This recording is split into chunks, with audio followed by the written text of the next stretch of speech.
Hi everyone. Today, we are addressing a structural design challenge in Swat, Pakistan.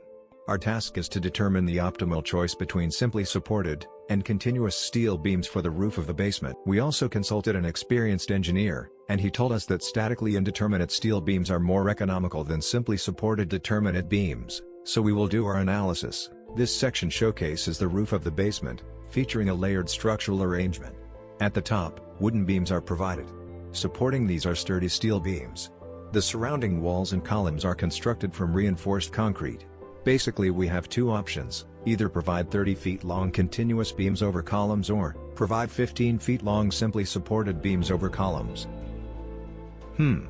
Now we're at a point where we need to decide between the two type beams. Let me think. What's the best way to approach this? Oh, I've got an idea. We can break it down step by step.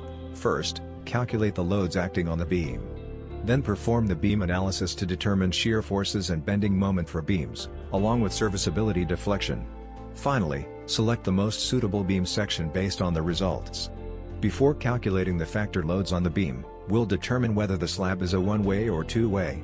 In our case the slab is one-way because ratio of longer to shorter span is greater than 2, so the load on the beam comes half from one side and half from the other side, and walls perpendicular to beams carry no load.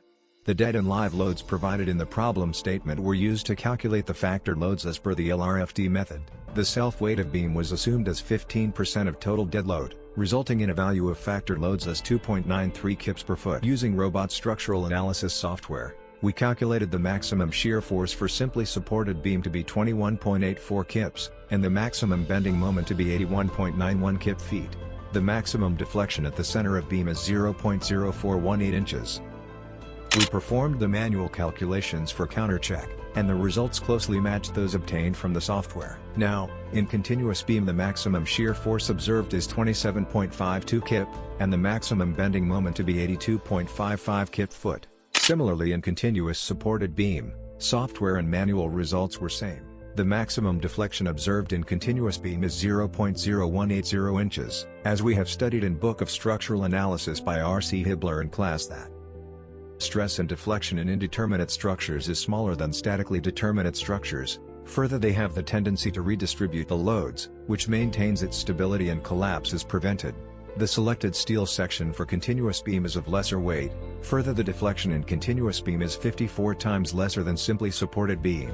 Our analysis of both determinate and indeterminate structures proves what we have studied in steel structures and structural analysis. The reduced material usage in case of indeterminate structures makes them economical. They have lesser serviceability deflection, more stability and resistance to sudden lateral loads such as wind and earthquake as compared to determinate structures.